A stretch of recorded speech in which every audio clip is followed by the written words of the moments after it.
और एक और सुंदर अवसर दिया है ये शाम की संध्या के समय प्रभु के वचन को मनन करने के लिए। परमेश्वर की आत्मा के द्वारा रचा हुआ वचन, परमेश्वर की आत्मा के प्रकाशन से, आत्मा की अगुवाई से हम जब पढ़ते हैं, अध्ययन करते हैं, उसकी गहराई की बातों को परमेश्वर हमें प्रकट करके देता है। और जब भी मैं परमेश्वर का वचन पढ़ता हूं और अध्ययन करता हूं, मैं हमेशा से प्रेरित पौलुस के 2 प्रार्थनाओं को हमेशा स्मरण करता हूं। एफेसियों की पत्री उसके पहले अध्याय का 17 वचन में एफेसस की कलीसिया के विश्वासियों को स्मरण करते हुए पौलुस इस प्रकार से प्रार्थना करता है कि मैं ज्ञान और प्रकाशन की आत्मा आप लोग पाए, इसके लिए मैं प्रार्थना कर रहा हूं। He was praying that the believers of Ephesus should receive a spirit of wisdom and revelation। तो निश्चय हम जब भी परमेश्वर के वचन का अध्ययन करने के लिए आते हैं, हमें भी वो ज्ञान और प्रकाशन की आत्मा को पाना है, ताकि हम परमेश्वर के वचन की गहराई की बातों को समझे। परमेश्वर इन दिनों में हमसे क्या बातचीत करने चाहता है, उन बातों को हमें समझना है। और दूसरा प्रार्थना एफेसियों की पत्री उसके 3 अध्याय का 16 वचन में कहता है कि you should receive the spirit of power, सामर्थ्य की आत्मा। तो हमने जो वचन को समझा है, जो हमने उसको अंडरस्टैंड किया है, उस वचन को हमारे प्रायोगिक जीवन में जो लाना है और हमारे जीवन में उन वचनों को पालन करना है, उसलिए हमें पवित्र आत्मा के सामर्थ्य का निश्चय जरूरत है। तो निश्चय प्रभु हम सबों को आशीष करे। पिछले हफ्ते हम जब वचन का मनन कर रहे थे, हमने प्रभु यीशु मसीह के बलिदान के विषय में, प्रभु यीशु मसीह के पुनरुत्थान के विषय में, और जो मृत्युंजय के सामर्थ्य के साथ जो विश्वासियों को आगे बढ़ना है, उस विषय में हम कुछ मनन कर रहे थे। तो निश्चय जिन्होंने भी उद्धार पाया है, अर्थात जिन्होंने प्रभु पर विश्वास किया है, अपने पापों से मन फिरा है, प्रभु यीशु मसीह के बलिदान पर, उसके पुनरुत्थान पर विश्वास करके प्रभु का बेटा और बेटी बना है, उसका दृष्टिकोण और उसका जो मनोभावना इन दिनों में खास करके जब हम एक संकट के माहौल से, एक समस्या या एक विपरीत परिस्थिति से होकर पूरा संसार गुजर रहा है, तो हम विश्वासियों का जो दृष्टिकोण, व्यू पॉइंट, एक मनोभाव क्या होना चाहिए, एक वचन का भाग पढ़कर हम शुरुआत करेंगे। कोलोसियों की पत्री उसके 3 अध्याय का 1 से 4 वचन। कोलोसियंस चैप्टर 3 verses 1 to 4। കൊലോസ്യർക്ക് എഴുതിയ ലേഖനം 3-ാം അധ്യായം 1 തൊട്ട് 4 വരെയുള്ള വാക്യങ്ങൾ मैं यहाँ पर हिंदी में पढ़ूंगा। कोलोसियों की पत्री उसके 3 अध्याय का 1 से 4 वचन। अतः जब तुम मसीह के साथ जिलाए गए तो स्वर्गीय वस्तुओं की खोज में रहो, जहां मसीह विद्यमान है और परमेश्वर की दाहिनी ओर बैठा है। पृथ्वी पर की नहीं, परंतु स्वर्गीय वस्तुओं पर ध्यान लगाओ, क्योंकि तुम तो मर गए और तुम्हारा जीवन मसीह के साथ परमेश्वर में छिपा हुआ है। जब मसीह जो हमारा जीवन है प्रकट होगा, तब तुम भी उसके साथ महिमा सहित प्रकट किए जाओगे। कितना अनोखा वचन पवित्र आत्मा के द्वारा रचा गया है, प्रेरित पौलुस ने यहाँ पर हमको दिया है। अगर आप पिछले हफ्तों को मद्देनजर रखते हुए देखोगे, पिछला हफ्ता जो गुड फ्राइडे या ईस्टर या रेजरेक्शन संडे का जो भी दिन थे, उसमें विभिन्न कलीसियाओं में दुनिया भर के विभिन्न भागों से अनेक प्रभु के दासों ने, अनेक वक्ताओं ने, अनेक सेवकों ने, अनेक प्रचारकों ने प्रभु यीशु मसीह का बलिदान, प्रभु यीशु मसीह का मारा जाना, उसका मृत्यु, उसका गाड़ा जाना और उसके पुनरुत्थान के विषय में अनेक प्रचार किए, हमने भी सुने हैं। और इस कलीसिया में भी अनेक प्रभु के दासों ने आकर वचनों से बांटा है। निश्चय वो बड़ा महत्वपूर्ण बात है, क्योंकि वो हमारे मसीह जीवन की बुनियाद है। That is the central message of the gospel, the death and resurrection of our Lord Jesus Christ. तो यीशु मसीह का मृत्यु, बलिदान और उसका पुनरुत्थान हमारे मसीह जीवन का एक केंद्र बिंदु या बुनियाद है। लेकिन ये भाग में हम जब पढ़ते हैं कोलोसी उसके 3 अध्याय का 1 से 4 वचन में, जो पौलुस वो बलिदान को और पुनरुत्थान को तो स्मरण करता है, लेकिन उससे बढ़कर एक रेवलेशन पवित्र आत्मा के द्वारा प्रेरित पौलुस को यहाँ पर मिलता है। यीशु मसीह का बलिदान, उसका मारा जाना, उसका पुनरुत्थान, वो हमको सबको एक महत्वपूर्ण सच्चाई के रीति से हमने पिछले दिनों में और आज भी हम उसको मानते हैं, स्वीकार किया है। लेकिन पौलुस यहाँ पर कहता है कि एक प्रकटीकरण, एक वेलिपाड़, एक रेवलेशन उसने पाया। वो special revelation, the special revelation that Paul got was about the burial, death, burial and resurrection of Jesus Christ and our union in that burial and resurrection. तो निश्चय हमारा सहभागिता, यीशु मसीह का तो बलिदान हुआ, उसको मारा गया, उसको गाड़ा गया और वो मृतकों में से जी उठा, लेकिन उसमें हमारा यूनियन क्या है और हमारा सहभागिता क्या है, उस वचन को यहाँ पर प्रकट करता है। जैसा यीशु मसीह मारा गया, हम भी उसके साथ मर गए। जैसा यीशु मसीह गाड़ा गया, हम भी उसके साथ गाड़े गए, और जैसा यीशु मसीह मृतकों में से जी उठा, वो जिलाया गया, हम भी यीशु मसीह के साथ जिलाए गए हैं। कोलोसियों की पत्री उसके दूसरे अध्याय का जो 20 वचन है, वहां पर इस प्रकार से कहता है, जबकि तुम मसीह के साथ संसार की आदि शिक्षा की ओर से मर गए हो, तो फिर क्यों उनके समान जो संसार के हैं जीवन बिताते हो। मतलब वो प्रकटीकरण में, रेवलेशन में कहता है कि हम प्रभु यीशु मसीह के साथ मर गए हैं। हर एक विश्वासी को यह जानना जरूरी है कि यीशु मसीह के जीवन में जो हुआ बलिदान है, उसका मारा जाना, उसमें हमारा एक आत्मिक अर्थ में एक यूनियन है, एक सहभागिता है। अगर हम यीशु मसीह के साथ मर चुके हैं, तो हम संसार के अन्य लोगों के समान हमें जीवन नहीं बिताना है। अगर हम यीशु मसीह के साथ मर गए, उसके साथ गाड़े गए, तो कोलोसी उसके 3:1 बोलता है, हम यीशु मसीह के साथ जिलाए भी गए हैं। इसका एक बहुत अच्छा चित्र रोमियो की पत्री उसके 6 अध्याय में पौलुस देता है। हम सबको वो भलीभांति मालूम रहेगा, क्योंकि हम में से बहुत सारे लोगों ने प्रभु को विश्वास किया, हमने उद्धार पाया और विश्वास का बपतिस्मा भी लिया है। लेकिन मैं काफी लोगों से जब बात करता हूँ जिन्होंने भी बपतिस्मा लिया है और आगे दिनों में वो बपतिस्मा लेने की पूरे निर्णय और तैयारी के साथ है, बपतिस्मा से वो क्या अर्थ समझते हैं, तो काफी लोग बोलते हैं निश्चय बपतिस्मा प्रभु का वचन में एक आज्ञा है, हमें उसको पालन करना चाहिए। सही बात है।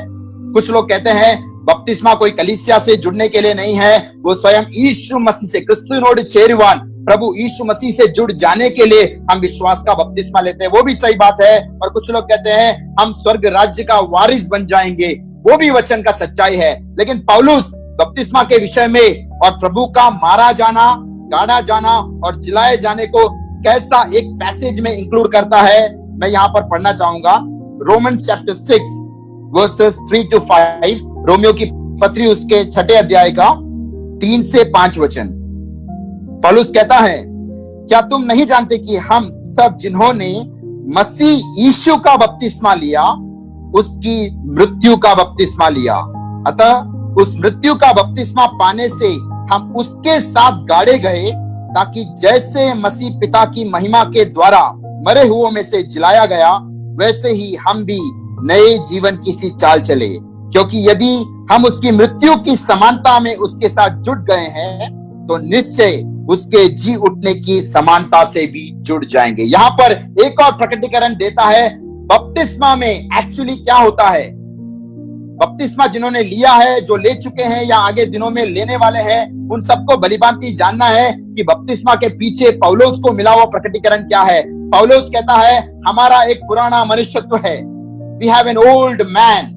लेकिन वो ओल्ड मैन या पुराना मनुष्यत्व के विषय में पौलुस कहता है, my old man is crucified with Christ on the cross of Calvary.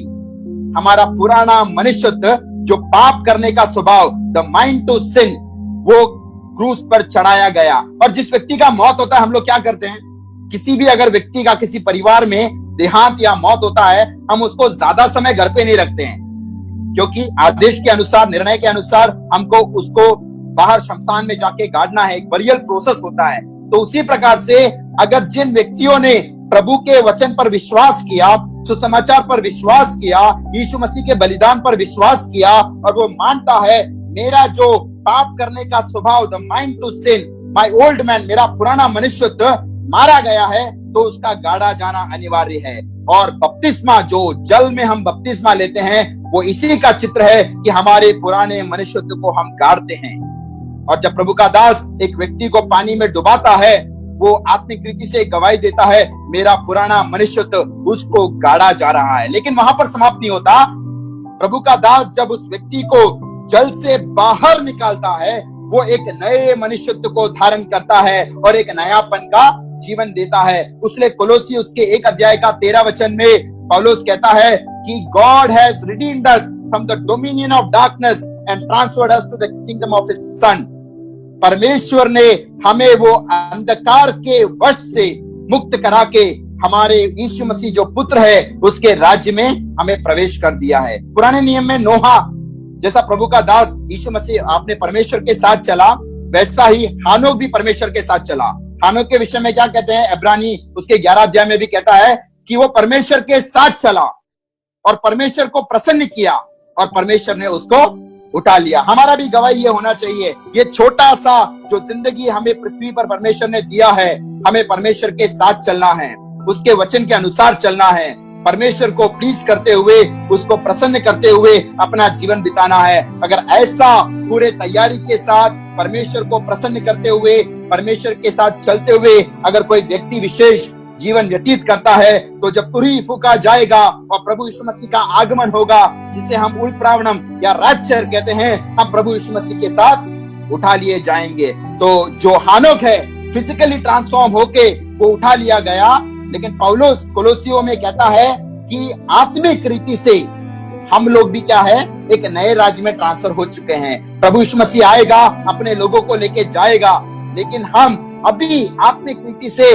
वो पुत्र के राज्य में प्रवेश कर चुके हैं। अंधकार से प्रभु ने हमें ज्योति में ऑलरेडी प्रभु ने ला चुका है। तो हमें परमेश्वर को कितना धन्यवाद देना चाहिए। तो ऐसा जिसने प्रभु के बलिदान पर विश्वास किया कि वो प्रभु के साथ मर गया है, प्रभु के साथ गाड़ा गया है और प्रभु के साथ जिलाया गया है, उनका जीवन में परमेश्वर क्या चाहता है, क्या रिजल्ट, क्या परिणाम चाहता है, वो कोलोसी उसके 3 अध्याय का 1 और 2 वचन में कहता है। वहां पर पौलुस 2 बातें बताता है।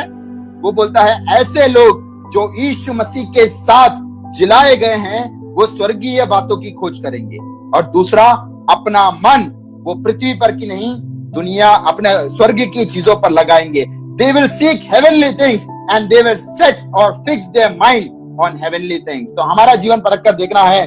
आज जब संसार में ऐसा संकट का, समस्या का और विपरीत परिस्थिति का एक माहौल है, उसके बीच में हम दुनियादारी के लोगों के समान संसार की अभिलाषाओं की बातों के पीछे, दुनियादार की मोह की बातों के पीछे नहीं जाना है। हमें स्वर्गीय बातों की खोज करना है। हमें हमारा मन वो स्वर्ग की चीजों पर हमें निश्चय लगाते रहना है। इसी को एक दूसरे अर्थ में यीशु मसीह ने मत्ती उसका 6:33 हमको वो अच्छा वचन सुपरिचित है। First seek the kingdom of God and his righteousness. पहले परमेश्वर के राज्य और धार्मिकता की खोज करो, तो तुमको जरूरत की सारी बातें परमेश्वर समय अनुसार आपके जीवन में जोड़ कर देगा। तो परमेश्वर के राज्य और धार्मिकता का अगर किसको खोज करना है, उसको अपना मन कहां पर लगाना पड़ेगा? कोलोसी उसका 3:2 कहता है स्वर्गीय बातों पर लगाना पड़ेगा। उसके लिए एक उदाहरण मैं देना चाहता हूं, मुझे वो उदाहरण बहुत अच्छा लगता है। एक रबर बैंड, हम सब ने रबर बैंड यूज किया है, बच्चों ने देखा भी रहेगा, अगर किसी ने इस्तेमाल नहीं किया है तो भी। अगर एक रबर बैंड को मैं ऊपर फिक्स करूं और उस रबर बैंड को मैं स्ट्रेच करूं, तो वो थोड़े समय के लिए स्ट्रेच हो सकता है, और अचानक मैं उस रबर बैंड को छोड़ दूं तो वापस जहां पर फिक्स किया हुआ है उस ओरिजिनल पोजीशन पर वो चले जाता है। वैसे ही कोलोसी 3:2 कहता है fix your mind, set your mind on things which are above. वो रबर बैंड हमें स्वर्गीय बातों पर लगाना है, स्वर्गीय चीजों पर लगाना है। हो सकता है हम में से बहुत लोग जो काम करते हैं दिन में 8 से 9 घंटा, आपके ऑफिस के काम में, आपके व्यवसाय या बिजनेस के काम में आप लगाते होंगे। आपका परिवार होगा, आपको अपने बीवी बच्चों का देखरेख करना है, माता पिता का देखरेख करना है, बाहर जाके मार्केट में या शॉप से ये लॉकडाउन के बीच में भी जो प्रायोरिटीज की चीजें हैं वो सब बातें करना है। लेकिन वचन कहता है आपका मन हमेशा स्वर्ग की बातों पर लगाना है। मतलब रबर बैंड कहां पर होना चाहिए? वो ऊपर फिक्स होना चाहिए। 8-9 घंटे के लिए आप उसको स्ट्रेच करते हो, आपके घर के काम के लिए, आपके बच्चों की पढ़ाई के लिए, आपके फैमिली मेंबर्स के देखरेख के लिए आप थोड़े समय के लिए उसको स्ट्रेच करते हो, लेकिन जैसे उसको छोड़ते हो वो रबर बैंड अपने ओरिजिनल पोजीशन स्वर्गीय बातों पर वापस फिक्स होना चाहिए। लेकिन दुर्भाग्यपूर्ण बात बताऊं, एक अनफॉर्चुनेटली बहुत सारे विश्वासियों का रबर बैंड ऊपर नहीं लगा है, वो नीचे लगा है। संसार की बातों पर, दुनियादारी की मोह अभिलाषाओं की बातों पर उनका मन, उनका रबर बैंड लगा है। ट्यूसडे के दिन या फ्राइडे के दिन या संडे के दिन या फैमिली प्रेयर के टाइम थोड़ा समय के लिए वो रबर बैंड को ऊपर खींचते हैं स्वर्गीय बातों के लिए, और जैसे ही मीटिंग खत्म होता है वापस बैक टू स्क्वायर वन, वो अपने दुनियादारी की बातों में चले जाते। उसलिए पौलुस कहता है जो यीशु मसीह के साथ जिलाया गया है, हर एक विश्वासी स्वर्गीय बातों की खोज में रहना है। अपना मन वो रबर बैंड के समान ऊपर फिक्स करना है। थोड़े समय के लिए आप बाकी चीजों पर लगाते होंगे, लेकिन आपका मन जैसे वो छूटता है सदैव वो स्वर्गीय बातों पर वो हमेशा हमेशा के लिए लगना चाहिए। इसलिए कोलोसियों की पत्री उसके 1 अध्याय के 9 वचन में एक इंग्लिश ट्रांसलेशन मुझे बहुत अच्छा लगता है, जेबी फिलिप्स ट्रांसलेशन। वो बोलता है learn to look from God's view point. आज आपका जीवन का जो परिस्थिति है, आज जो राष्ट्रों या संसार का परिस्थिति है, हमारे आसपास का जो माहौल है, अगर हम अपने नजरिए से देखेंगे या दूसरों के नजरिए से देखेंगे, शायद हम विचलित हो जाएंगे, शायद एक डरावना अवस्था हो जाएगा। हमें परमेश्वर, स्वर्ग के परमेश्वर के दृष्टिकोण, व्यू पॉइंट और नजरिए से उसको देखना है। वो अच्छा वचन है, मैं पढ़ना चाहूंगा। कोलोसियों की पत्री उसका 1 अध्याय का 9 वचन में वो कहता है, इसीलिए जिस दिन से यह सुना है, हम भी तुम्हारे लिए यह प्रार्थना और विनती करना नहीं छोड़ते कि तुम सारे आत्मिक ज्ञान और समझ सहित परमेश्वर की इच्छा की पहचान में परिपूर्ण हो जाओ। कितना अच्छा प्रार्थना है कि हम परमेश्वर की इच्छा की पहचान और परिपूर्ण अवस्था में हमको होना चाहिए। एक शॉर्ट में बोले तो हमारा व्यू पॉइंट परमेश्वर का व्यू पॉइंट के समान होना चाहिए, हमारा दृष्टिकोण परमेश्वर के दृष्टिकोण से होना चाहिए। मैं अपने ट्रायल्स को, मैं अपने परेशानी समस्या को, मैं अपने जीवन की परिस्थितियों को या संसार के माहौल को अपने नजरिए से नहीं, वचन के अनुसार, वचन के ग्लासेस से या परमेश्वर के नजरिए से देखना है। वो है एक्चुअल रीति से जो हम आत्मिक बढ़ोतरी या स्पिरिचुअल ग्रोथ कहते हैं। तो अगर हम जिलाए गए हैं स्वर्गीय बातों की खोज करना है, परमेश्वर के राज्य और धार्मिकता की खोज करना है, अपने मन को स्वर्गीय बातों या उनके चीजों पर हमें लगाना है और हमें परमेश्वर के दृष्टिकोण से हमें बातों को देखना है। वो कैसे हो सकता है संभव?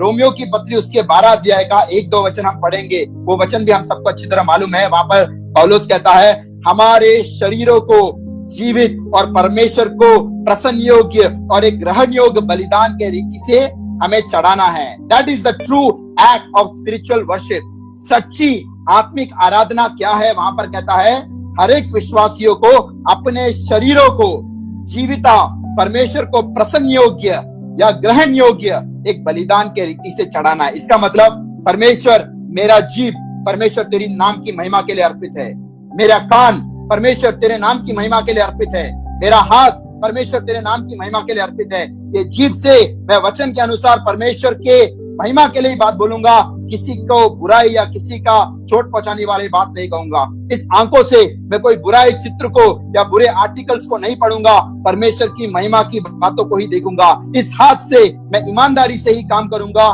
बेईमानी से या परमेश्वर को जो अच्छा नहीं लगता वो बातें कुछ नहीं करूंगा। ऐसे जो व्यक्ति अपने आंखों को, अपने जीभों को, अपने हाथों को, अपने शरीर के हर एक अंग को एक ग्रहण योग्य, एक प्रसन्नदायक बलिदान के रीति से हर दिन परमेश्वर को चढ़ाता है, वो व्यक्ति जब परमेश्वर की उपस्थिति में आके आत्मा और सच्चाई से गीतों के द्वारा, अन्य भाषा के द्वारा और म्यूजिक के द्वारा आराधना करता है, परमेश्वर उस आराधना को एक्सेप्ट करता है। पहले अपने शरीरों को परमेश्वर को अर्पित करना है। लेकिन उसका दूसरा वचन कहता है, रोमियो की पत्री उसके 12 अध्याय का दूसरा वचन कहता है, हमें अपने मन को, हमारे माइंड को भी परमेश्वर के सामने ऑफर करना है। कोलोसी 3:2 बोलता है, हमारा मन पृथ्वी पर की नहीं, स्वर्ग की चीजों पर लगाना है। अगर स्वर्ग की चीजों पर हमारा माइंड लगाना है, if you want to set our mind on things which are above, हमें पहले अपना माइंड, अपना मन परमेश्वर को देना है। उसका दूसरा वचन बोलता है, do not be conform to this world, इस संसार के सदृश मत बनो। रोमी उसके 12:2 कहता है, संसार के सदृश मत बनो, लेकिन अपने मन के नयापन के द्वारा आप आत्मिक जीवन में बढ़ोतरी करो। क्योंकि वहां पर कहता है, अगर तुम परमेश्वर की भली, भावती और सिद्ध इच्छा को अनुभव करना चाहते हो, तो आपके मन में एक रूपांतर होना, एक ट्रांसफॉर्मेशन ऑफ माइंड होना बहुत अनिवार्य है। वो कैसे हो सकता है? हम जितना अधिक वचन को पढ़ेंगे, जितना अधिक वचन को हम अध्ययन करेंगे, जितना अधिक वचन को हम मनन करेंगे, जितना प्रैक्टिकली, प्रायोगिक रीति से हम उन वचनों को हमारे जीवन में अप्लाई करेंगे, वो हमारा माइंड का एक रिन्यूअल होता है, जिसके द्वारा हमारा जो भी जीवन की बातें हैं उसमें परमेश्वर का इच्छा, कहां पर जाना है, कौन सा कोर्स करना है, कहां पर जॉब करना है, किससे शादी करना है, कहां पर सेवकाई करना है, परमेश्वर का हर पल, हर कदम में अगर इच्छा जानना है, तो आपके मन को परमेश्वर के सामने क्या है, आपको निश्चय अर्पित करना है। तो इस रीति से अपने मनों को, अपने शरीरों को परमेश्वर के सामने हर दिन अर्पित करते हुए हमें आगे बढ़ना है। पिछले हफ्ते मैंने एक वचन का भाग पढ़ा था, लूका रचित सुसमाचार उसके 21 अध्याय का 26 से 28 वचन पे। वहां पर कहता है, भय के कारण और संसार में आने वाली घटनाओं को सोचकर मनुष्यों का हृदय विचलित हो जाएगा। ये अंत के दिनों का एक लक्षण है। मेन्स हार्ट विल फेंट विथ फियर। आगे होने वाली घटनाओं को सोचकर, आसपास के माहौल को देखकर लोगों को घबराहट और डरावना अवस्था होगा। लेकिन विश्वासियों का आशा क्या है? यह सब प्रभु यीशु मसीह के आगमन का एक लक्षण है। उसने 28 वचन में कहता है, straighten up and look ahead. अपने सिरों को उठाकर आप परमेश्वर की बाट जो, क्योंकि आपका छुटकारा निश्चय आने वाला। वहां पर मैंने बताया था 2 समूह हैं, एक जो घबराहट और डर के माहौल में जीता है, और दूसरा जब ये अवस्थाओं को देखता है अपने परमेश्वर पर और अधिक विश्वास करते करते आगे बढ़ता है। आप देखोगे ना, जानवरों को, जो एनिमल्स है, जानवर, वो हमेशा कैसे रहते हैं? वो हमेशा पृथ्वी की ओर उनका मुंह झुका रहता है। कोई भी जानवर आसमान की ओर बहुत कम ही देखता है। मैंने ऐसा एक आर्टिकल पढ़ा था जहां पर जो स्वाइन, पिग या सुअर है, वो जिंदगी में एक ही बार ऊपर देखता है। कब पता है क्या? जब उसको उल्टा लटका के लेके जाते हैं मारने के लिए। उससे पहले तक वो अपना पूरा जिंदगी पृथ्वी पर की बातों को देखकर वो घूमता है। तो जानवर और मनुष्य में क्या फर्क है? उल्पत्ति की किताब में हमको पता है परमेश्वर ने एक ही मिट्टी से जानवर को भी बनाया, एक ही मिट्टी से मनुष्य को भी बनाया। और जो 6th डे है ऑफ क्रिएशन या छठा दिन है, उसमें जानवर को भी बनाया और छठे दिन ही मनुष्य को भी बनाया। तो मनुष्य और जानवर में क्या अंतर है? मनुष्य और जानवर में जो डिफरेंशिएटिंग फैक्टर है या एक अंतर है, परमेश्वर ने मनुष्य में अपना जीवन का श्वास फूका, द ब्रेथ ऑफ गॉड, जो जानवर में नहीं है। परमेश्वर ने अपने आत्मा को मनुष्य के अंदर वास करने को दिया। उसलिए यीशु मसीह भी जब शिष्यों से मिला, यीशु मसीह ने क्या किया? उन पर फूका और कहा, तुम पवित्र आत्मा को पाओ। तो परमेश्वर का जो श्वास, द ब्रेथ ऑफ गॉड या स्पिरिट, वो मनुष्य को जानवर से अलग करता है। तो इन दिनों में जब पूरा हताशा और निराशा का अवस्था है, हमें जानवरों के समान नीचे झुककर निराश अवस्था में नहीं रहना है। लूका 21 का 28 में जैसे कहता है, अपने सिरों को परमेश्वर के नजरिए से नजर मिलाना है और विश्वास से हमें आगे बढ़ना है। निश्चय हमारे जीवन में संकट होगा, अर्थव्यवस्था या आर्थिक रीति से हमको परेशानी होगा, बहुत सारे स्ट्रगल, ट्रायल्स और ट्रिब्युलेशन से बहुत सारे परिवार के लोग जानते होंगे। सब लोग सब कुछ नहीं जानते हैं, लेकिन उसके बीच में भी हमें पूरे विश्वास से आगे बढ़ना है। विश्वासियों का खासियत क्या है? विश्वास में बढ़ोतरी पाकर हमें परमेश्वर को महिमा देना है। हमें हताश और निराश नहीं होना है। एक और वचन का भाग मैं पढ़ना चाहूंगा, रोमियो की पत्री, उसके 4 अध्याय का 20 से 24 वचन। रोमन्स चैप्टर 4 उसका 20 से 24 वचन। यहां पर विश्वासियों के पिता अब्राहम के विषय में कहता है। अब्राहम के जीवन में एक ऐसा अवस्था आ गया था, एक ऐसा माहौल आ गया था कि एक असंभव बात था। उसको एक बच्चा प्राप्त होना एक असंभव बात था। परमेश्वर का प्रॉमिस, वायदा, प्रतिज्ञा था, लेकिन उसका शरीर का अवस्था, उसकी पत्नी के शरीर की अवस्था के द्वारा वो संभव नहीं था, फलवंत अवस्था में आ नहीं सकते थे। वहां पर कहता है ना, निश्चय, वहां पर 20 वचन कहता है, ना अविश्वासी होकर परमेश्वर की प्रतिज्ञा पर संदेह किया, पर विश्वास में दृढ़ होकर परमेश्वर की महिमा की। हम परमेश्वर की महिमा कैसे कर सकते हैं? गवाही देकर, गीत गाकर, प्रचार कर कर। लेकिन यहाँ पर वचन कहता है हम विश्वास में दृढ़ होकर परमेश्वर के नाम की महिमा कर सकते हैं। हमारे समस्या के बीच में, प्रॉब्लम के बीच में हमें परमेश्वर में और विश्वास में मजबूत होना है और विश्वास में बढ़ोतरी प्राप्त करना है, और उसके द्वारा हमारे परमेश्वर के नाम की महिमा होगा। और अगला वचन कहता है, निश्चय जाना कि जिस बात को उसने प्रतिज्ञा की है उसे वह पूरा करने को भी सामर्थ्यवान है। वहां पर जो 21 वचन में एक फेथ का डेफिनेशन हमको मिलता है, डेफिनेशन ऑफ फेथ, विश्वास का अर्थ क्या है? वहां पर बोलता है परमेश्वर ने जो वायदा किया है, परमेश्वर ने जो प्रतिज्ञा किया है, वो कुछ भी हो जाए, वो कोविड-19 का अवस्था हो जाए, पैंडेमिक, पेस्टिलेंस, एपिडेमिक या भूकंप भी आ जाए, वचन कहता है अगर परमेश्वर ने हमारे लिए, हमारे परिवार के लिए, हमारे कलीसिया के लिए एक वायदा, प्रॉमिस, प्रतिज्ञा दिया है, तो हमें पूरे हृदय से विश्वास करना है वो परमेश्वर पूरा करते रहेगा। आसमान टल जाएगा, पृथ्वी हिल जाएगी, लेकिन परमेश्वर के वचन में कभी बदलाहट नहीं आएगा। उसका आगे का वचन बोलता है, 22 से पढ़ूंगा मैं, इस कारण यह उसके लिए धार्मिकता गिना गया, यानी अब्राहम के लिए उसका विश्वास धार्मिकता गिरा गया। और यह वचन विश्वास उसके लिए धार्मिकता गिना गया। ना केवल उसके लिए लिखा गया है, वरन हमारे लिए भी, जिनके विश्वास धार्मिकता गिना जाएगा, अर्थात हमारे लिए जो उस पर विश्वास करते हैं, जिसने हमारे प्रभु यीशु को मरे हुओं में से जिलाया है। हम प्रभु यीशु मसीह के साथ जिलाए गए हैं। यहाँ पर वो वचन वापस फोकस करके बोलता है, अगर हम मरे हुओं में से जिलाए गए हैं, यीशु मसीह जो मरे हुओं में से जिलाया गया है उस पर विश्वास करते हैं, तो वो अब्राहम के लिए नहीं, वो वचन हमारे लिए भी एप्लीकेबल है। जैसा अब्राहम ने विश्वास करके परमेश्वर को महिमा दिया, इस संकट के समय हमारे जीवन में भी हम विश्वास में बढ़ोतरी प्राप्त करते करते हम परमेश्वर को महिमा दे सकते हैं। तो हमारा माहौल, हमारा परिस्थिति, हमारा सर्कमस्टेंसेस परमेश्वर को मायने नहीं रखता। जिस परमेश्वर ने वचन के द्वारा हमें वायदा और प्रॉमिस दिया है, इन दिनों में हमें उसको थामते हुए हमें आगे बढ़ना है और परमेश्वर की नाम की महिमा करना है। और विश्वास कैसे बढ़ सकता है? रोमी 10:17 बोलता है, फेथ कम्स फ्रॉम हियरिंग। विश्वास सुनने से आता है और सुनना परमेश्वर के वचन से आता है। आप में से किसी को भी विश्वास में कमजोरी ऐसे लगता है तो आप वचन को पढ़ो, वचन को अध्ययन करो, वचन का प्रकाशन प्राप्त करो। विश्वास सुनने से और सुनना परमेश्वर के वचन से आता है। जितना आप वचन पढ़ोगे, सुनोगे, आपके विश्वास में क्या है, और अधिक बढ़ोतरी होता रहेगा।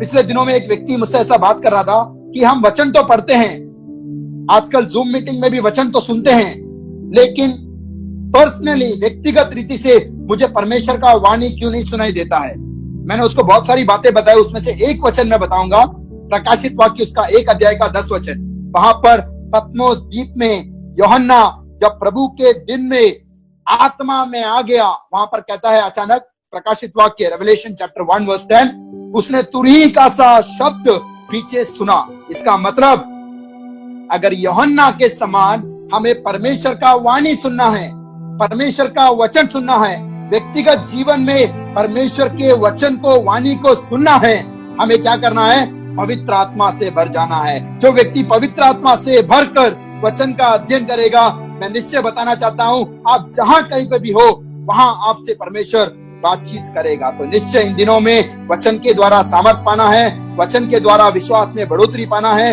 विश्वास में बढ़ोतरी पाते हुए परमेश्वर की नाम की महिमा करना है, और पवित्र आत्मा से भरकर परमेश्वर जो चाहता है ऐसा एक जिंदगी में हमें आगे बढ़ना है। तो ये जो वचन हमें दिया गया है, उसके अनुसार पवित्र आत्मा का सामर्थ पाकर हमें आगे बढ़ना है। एक और वचन का भाग मैं पढ़ाना चाहूंगा, यूहन्ना रचित समाचार उसके 7 अध्याय का 1 वचन। Gospel of John chapter 7 and verse 1। यूहन्ना उसके 7 अध्याय का 1 वचन में यहां पर हिंदी में पढ़ूंगा। यहां पर यीशु मसीह के विषय में कहता है, इन बातों के बाद यीशु गलील में फिरता रहा, क्योंकि यहूदी उसे मार डालने का यत्न कर रहे थे, इसलिए वह यहूदिया में फिरना नहीं चाहता था। कितना अच्छा बात यीशु मसीह के विषय में लगा है। मैं जब ये वचन को पढ़ रहा था, आज का जो माहौल है उससे मैं कंपेयर कर रहा था। विश्वासी लोग कोई डरता नहीं है। हमारा प्रभु ने पुनरुत्थान पाया है, हम भी यीशु मसीह के साथ जिलाए गए हैं, हम भी मृत्युंजय सामर्थ के साथ आगे बढ़ते हैं।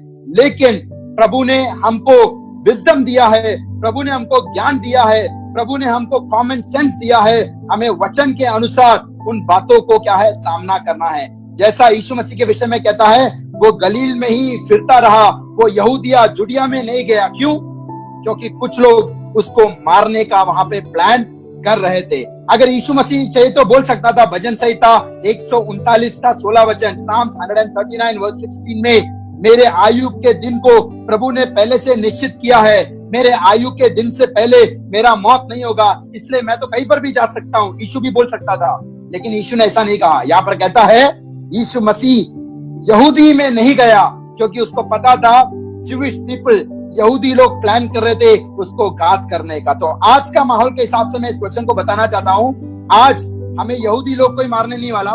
बाहर एक भयानक कोविड-19 या कोरोना वायरस का एक भयानक माहौल है। अनेक लोग उससे ग्रस्त होकर मृत्यु की अवस्था में जा रहे हैं। सरकार ने आदेश दिया, राष्ट्रों ने आदेश दिया, कलीसियाओं में आदेश दिया, ऑफिसेस में आदेश दिया कि इस भयानक जो बीमारी है उसका अभी तक दवा या वैक्सीन नहीं निकला है और उससे बचने का एकमात्र मार्ग है हमें उससे बचकर रहना है। जैसा यीशु मसीह को भांप हुआ कि वहां पर जाने से एक डेंजर है, वहां के लोग मुझे घात करेंगे, तो यीशु मसीह ने क्या निर्णय लिया? वहां पर ना जाने का निर्णय लिया। तो हमें घर से जरूर बाहर निकलना पड़ेगा हमारी जरूरत की चीजों के लिए, या बिल्कुल जो हाई प्रायोरिटी की चीजें हैं, लेकिन बाकी समय ऐसे ही हम बाहर ना निकले और कॉमन सेंस लगाकर, जैसे वचन में यीशु ने कहा जहां पर डेंजर दिखता है वहां से हमें हटना है। यीशु ने एक दूसरे वचन में बोला, मत्ती उसका 10 अध्याय में कहता है, हमको प्रभु ने भेड़ों के समान भेड़ियों के बीच में भेजा है। उसलिए हमें कैसे बनना है? हमें सांप के समान वाइस या चतुर बनना है और डव के समान हार्मलेस। सांप के समान हमको वाइस बनना है। और विजडम के बारे में आगे क्या बोलता है बताया क्या? अगर सुसमाचार के कारण आपको कोई एक नगर में, एक शहर में, एक सिटी में आपको परसिक्यूशन होता है, आपको प्रताड़ना होता है, तो आप छाती फाड़ कर वहां पर खड़े मत रहना, आप दूसरे सिटी में चले जाना। फ्ली फ्रॉम दैट सिटी, यीशु मसीह का वचन है। मतलब जहां पर संकट आएगा उन बातों से हमें दूर रहना है। लेकिन अगर यूहन्ना रचित सुसमाचार उसके 7 अध्याय का 10 वचन पढ़ोगे, जहां पर पहले यीशु मसीह जाने से कतरा रहा था, जहां पर डेंजर है करके रुका हुआ था, जब पिता का आज्ञा उसे मिला तो वो क्या बोलता है? उसका 10 वचन, वो वहां पर चला गया। तो मेन थिंग है हमें कहां पर जाना है, कहां पर नहीं जाना है। हमें पिता का, परमेश्वर का अगुवाई पाकर आगे बढ़ना है। अगर हम परमेश्वर का अगुवाई के बिना खुद डेंजर में जाकर हम कूदेंगे और परमेश्वर के प्रोमिसेस को क्लेम करने का प्रयास करेंगे, तो परमेश्वर को टेम्प्ट करने का कभी कोशिश मत करना, प्रभु का परीक्षा कभी करने का कोशिश मत करना। जैसे यीशु मसीह को बोला कि तू टेंपल से कूद और सुसाइड कर, या तेरे को जो एंजल्स है तेरे को संभालेंगे। यीशु मसीह ने कहा हमारे परमेश्वर को कभी टेम्प्ट नहीं करना चाहिए। तो जहां पर डेंजर है वहां से अलग रहना है, लेकिन पिता के आज्ञा के अनुसार अगर आपको जाना पड़ता है तो आप जाओ। अगर ऐसा जाओगे तो आपके लिए प्रॉमिस है। उसका 30 वचन क्या बोलता है? यूहन्ना रचित सुसमाचार उसके 7 अध्याय का 30 वचन, वो बोलता है, इस पर उन्होंने यीशु को पकड़ना चाहा तो भी किसी ने उस पर हाथ ना डाला, क्योंकि उसका समय अब तक ना आया था। कितना अच्छा वचन है। उसका 30 वचन बोलता है, वो यीशु मसीह वहां पर जाने से कतरा रहा था, लेकिन पिता के अगुवाई से वो वहां पर गया। और पिता के आज्ञा अनुसार अगर आप कहीं पर जाते हो तो यहाँ पर बोलता है उन्होंने पकड़ना चाहा, दे sought to take him or seize him, लेकिन कोई भी उनके ऊपर हाथ भी नहीं लगा पाया, क्योंकि परमेश्वर का समय नहीं आया। तो अगर हम भी वचन के अनुसार जाएंगे, यीशु मसीह का अनुकरण करेंगे और प्रभु पिता का आज्ञा के अनुसार हम हर कदम आगे बढ़ेंगे, तो मैं बताना चाहता हूँ कोई बीमारी या किसी प्रकार का कोई मनुष्य हमें घात नहीं कर सकता, हम पर हाथ नहीं डाल सकता, जब तक परमेश्वर का समय नहीं आया। आपका समय कब है मुझे नहीं मालूम, मेरा समय कब तक है मुझे नहीं मालूम, लेकिन if you are in the God's will, परमेश्वर की इच्छा के अनुसार जाते हैं, तो समय से पहले हमें कोई बातें छू भी नहीं सकता। तो ये हमें कॉन्फिडेंस देने वाला वचन है। अंत में मैं वायदा के वचनों को बताकर यहाँ पर समाप्त करूंगा। इब्रानियों की पत्री उसका 13 अध्याय का 5 और 6 वचन पढ़ेंगे। എബ്രായ ലേഖനം 13 അധ്യായം 5 6 വാക്യങ്ങൾ, वहां पर बोलता है God will never leave us, never forsake us। वहां पर बोलता है परमेश्वर ना हमें कभी छोड़ेगा ना कभी त्यागेगा। इसका मतलब हमारा जीवन का कोई भी परिस्थिति हो, आज खुशी है कल दुख है, आज आशा है कल निराशा है, आज व्यवसाय है कल नहीं रहेगा, लेकिन हर परिस्थिति में परमेश्वर का वायदा क्या है? वो हमें कभी नहीं छोड़ेगा, कभी नहीं त्यागेगा। वो मेरा सहायक है, मैं नहीं डरूंगा, मनुष्य मेरा क्या कर सकता है। ये वायदा के वचनों को आप विश्वास के साथ इन दिनों में थामे रहना, परमेश्वर आपको निश्चय आशीष करेगा। इसका एक इंग्लिश ट्रांसलेशन क्या बोलता है मैं बताना चाहता हूँ। हिब्रूज चैप्टर 13 वर्स 5 and 6, वहां पर बोलता है God will never never never will forsake you। एक अच्छा ट्रांसलेशन बोलता है 3 बार नेवर नेवर नेवर। इसका मतलब ऐसा लगता है जिससे पिता, पुत्र और पवित्र आत्मा तीनों उस पर जो चाबी लगाकर बोलते हैं कि मैं आपको कभी नहीं छोड़ूंगा, कभी नहीं त्यागूंगा। तो परमेश्वर सदैव हमारे साथ है, हमारे हर परिस्थिति में हमारे साथ है, हमें भयभीत होने का जरूरत नहीं है। दूसरा वचन फिलिपियों की पत्री उसके 4 अध्याय का 6 और 7 वचन, फिलिपियंस चैप्टर 4 वर्स 6 and 7, वहां पर बोलता है, do not be anxious about anything, but with prayer and supplication with thanksgiving make your request known to God. What will happen then? The peace that passes all understanding will guard your hearts and minds in Christ Jesus. किसी बातों की आप चिंता मत करो, प्रार्थना के साथ और सप्लिकेशन का मतलब आपका व्यक्तिगत जीवन में जो प्रार्थना रिक्वेस्ट है उसको भी प्रभु के सामने धन्यवाद के साथ चढ़ाना है। तो क्या होगा? परमेश्वर का शांति जो समझ से बिल्कुल परे है, तुम्हारे हृदय और तुम्हारे विचारों को मसीह यीशु में सुरक्षित करेगा। कितना अनोखा प्रॉमिस है। इन सारे वायदाओं को इन दिनों में हमें जानना है, इसे मानना है और विश्वास के साथ थामना है। अंत में एक और वचन बताना चाहूंगा, Psalms 46 verse 1, भजन संहिता उसका 46 अध्याय का एक वचन। मैंने बचपन में गुड न्यूज बाइबल में वो पढ़ा था, आज भी वो वचन मुझे याद है। God is our shelter and strength and always ready to help in the time of trouble. परमेश्वर हमारा शरण स्थान है, परमेश्वर हमारा जो दृढ़ गढ़ है और संकट में अति सहज से मिलने वाला सहायक है। प्रभु का दास जो मार्टिन लूथर था, उसके जीवन में जब भी कोई परेशानी आता था, वो बीमारी हो, मनुष्यों का विरोध हो या जो राष्ट्रीय नेताओं का विरोध हो या कोई भी कलीसिया को संकट का अवस्था रहता था, वो हमेशा भजन संहिता 46 लेकर पढ़ता था और दूसरों को भी उत्तेजना देता था। God is our refuge and strength, God is our shelter and strength and always ready to help in the time of trouble. आपको जब भी परेशानी रहेगा, अति सहज से मिलने वाला वो सहायक परमेश्वर है। तो इन दिनों में निश्चय, जैसे हमने शुरुआत में बात किया, हम एक दूसरे से मिल नहीं सकते, हम एक दूसरे के साथ मिलकर संगति प्रार्थना नहीं कर सकते। ऑनलाइन, फोन पे, जूम पे हम एक दूसरे से मिलते हैं, लेकिन जितना हो सकता है हमें ये जो समय बहुमूल्य समझकर प्रभु के साथ जो हमारा फेलोशिप है,